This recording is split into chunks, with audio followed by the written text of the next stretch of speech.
Welcome back to the Tracy Take. I am Tyler here with my brother Ryan, and today we are going over the Los Angeles Rams 3-round mock draft. But before we do that, if you like putting a couple bucks down on the game that you are watching, click that link down below to get a full promotion with BetUS. They have a 125% match for all first-time players for the first 3 deposits. So take full advantage of that. NBA playoffs and NHL playoffs are right around the corner, so there's going to be a bunch of fun games to bet on. So with that being said, also, while you're at it, like this video and also subscribe to the channel to get notified whenever we create new content. We're trying to get to 3,000 subscribers by the NFL draft, so we're just a couple hundred away, so any help is greatly appreciated. So Ryan, let's pull this up here. So let's go over the moves so far that the Rams have done so far in this offseason. Haven't lost too much. I will say they did lose Coleman Shelton here, who was kind of a pretty key piece, I would say, to the offensive line. And then Aaron Donald as well did retire. So I forgot to put that one in there.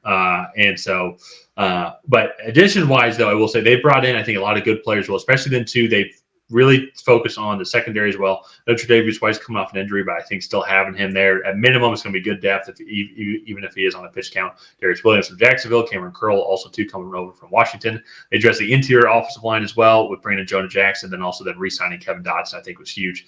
In general, I think that they've had a great offseason so far, and I think they're in a good position as well to continue to rebuild on their amazing season last year.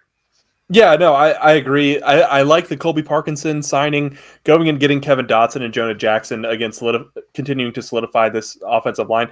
I will guess one of these guys will probably make a transition into center because they did draft Steve Avila last year, who played a lot for this offensive line as well. So now you have 3 interior offensive linemen. There's 3 interior offensive spots. So, just kind of easy numbers there. So easy math. But all in all, I think even getting Jimmy Garoppolo as your backup, Matthew Stafford is 36 now. And so that's a good backup to have in your back pocket in case something unfortunately does happen to Matthew Stafford, which I mean, it is possible. Again, he's 36. So, but obviously the biggest loss is going to be the retirement of Aaron Donald. I think that is a good segue into our first pick here. First pick off the board, we got Byron Murphy, the defensive tackle from Texas. The smaller defensive tackle. I say smaller with air quotes because he's still like 310 pounds. He's not light at all. So he's just a really solid defensive tackle. He has really good burst, right? He's stout against the run. He doesn't get moved around very much. And he definitely brings a presence in the passing game as a pass rusher as well. So a true 3-down defensive tackle here. And all in all, I think you're never going to replace Aaron Donald. I mean, he's, I think, one of 2 or 3 guys to ever be a 2-time defensive player of the year. And so that's pretty big shoes to fill. But if you're going to lose Aaron Donald, getting Byron Murphy, I think, to come in and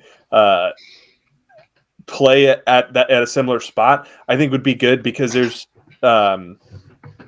you're not going to have this big gaping hole in the middle of this defense. You have somebody that can come in and fill it. And I say fill it loosely because, again, he's not going to be Aaron Donald. But you're not going from Aaron Donald to his backup.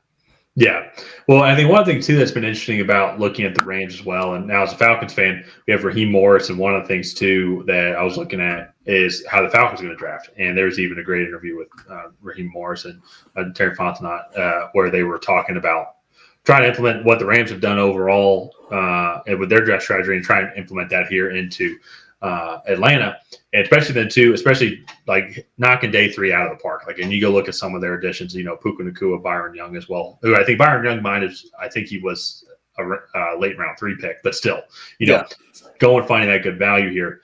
So I bring all that up as the Rams have done a great job, I think, in this offseason so far, bringing in good veteran pieces that can go and fill their weaknesses right now, developing good young talent. So you go and put a guy like Byron Murphy in, and now you're like, you have to replace Aaron Donald's shoes. It's like, not really. It's like Aaron Donald is a Hall of Famer, like no doubt, but there's a great team around him now and a great organization and how it's being run from like Sean McVay all the way down.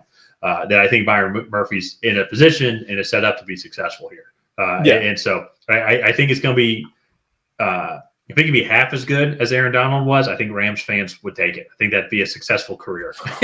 Yeah. So just a one-time defensive player. Yeah, just a one-time defensive player of the year. Yeah, it's not really that hard. It's not really that hard. So let's move on though now to their second round pick. So we did include trades. And so we actually had them trading up here with New Orleans.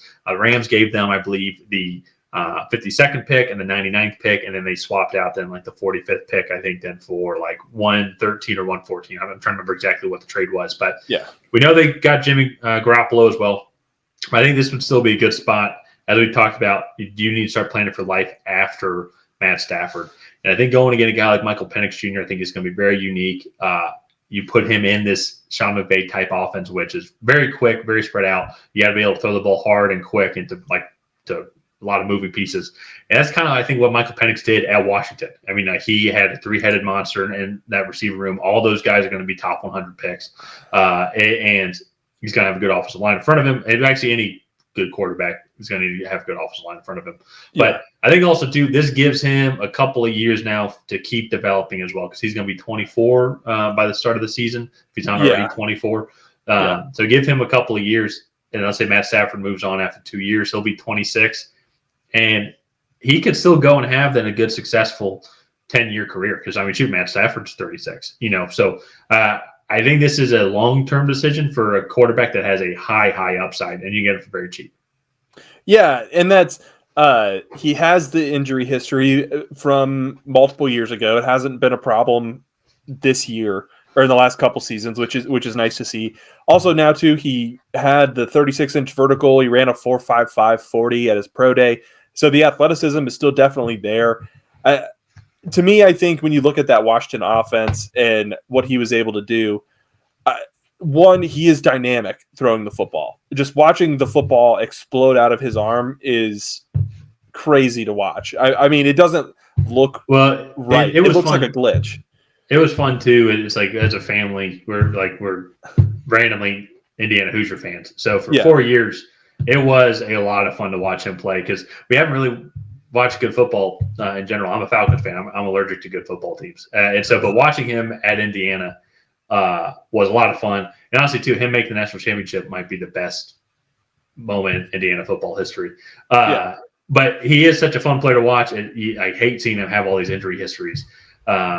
But I think he has overcome that. He has now had, I think that he was healthy for 2 years. Yeah, 2 straight years with no injuries, not even like a pulled hamstring or anything. Well, that's good.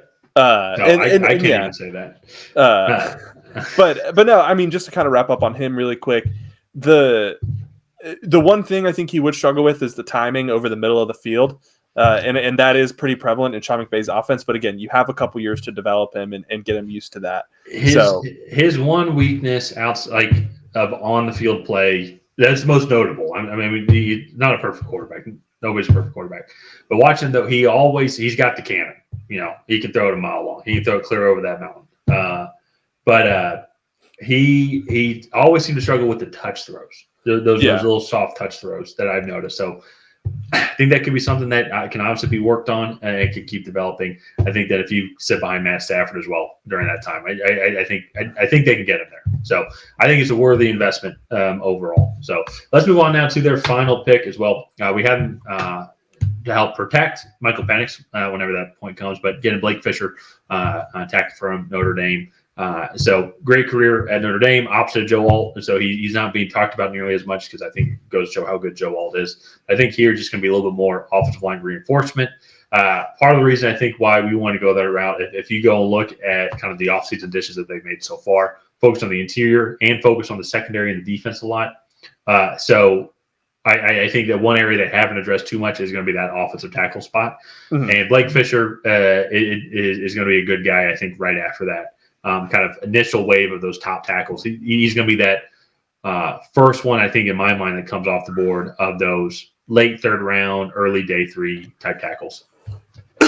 Yeah, I mean, I think with him, I actually really like his tape. To me, he is just going to be strictly a right tackle, though. He's not going to flip to the other side. Yeah. However, if you do go with Michael Penix, that right tackle spot is now the blind side. So investing in that spot and having good depth there, I think it will be crucial. But he is just really solid piece. He's also going to be 20 years old come draft day, like Joe Alt. So very young. He has a lot of room to grow. I like this pick as a whole. Just good football player. Yeah. So all in all, I mean, addressing I think three needs with all three picks in the top 100. You get defensive tackle to hopefully help replace Aaron Donald. You get your developmental quarterback of the future, and you go and you get an offensive lineman to protect, the quarterback of the future and the quarterback of the now. So, like that to me, I think is a really solid draft. When they were on the board, we were just trying to go best player available. So that is maybe the positions weren't ideal, but again, you're not always going to be able to get all the players that you want, and you just kind of have to do a good job of taking the best player available. Yeah, I think those are those first three picks, and then they still go up against Michael Penix. I think that's a worthy draft. You get your Aaron Donald replacement, you get your quarterback of the future. I think then you solidify that offensive line a little bit more. They made a lot of good moves overall on the offseason. And if you go look at their success from last year, I mean, maybe with that 83rd pick, you go edge rusher, or maybe you wait on quarterback, because you do have Jimmy Garoppolo there. But there's not a future, and everything too as well with what's going on with Stetson Bennett. I hope he is fully okay with wherever he's at, but it doesn't seem like he's going to. Actually, I heard a report he might be returning to the team this offseason. I would love to see that. I think that'd be great. Just because of all the stuff that he has overcome throughout his football career. I think this should just be another thing, and I think he could do it. And so I hope he can do it. So, but we'll just have to kind of watch that story, and I think a guy like Michael Penix as well could be a guy that could come in and also be a good development piece as well. Yeah. So let's go ahead and wrap up this one here. If you guys have not already, please go ahead and like and subscribe. Leave a comment down below on what you thought of this Los Angeles Rams 3-round mock draft. Did you love it? Did you hate it? What would you do differently? And on that, we'll see you guys next time.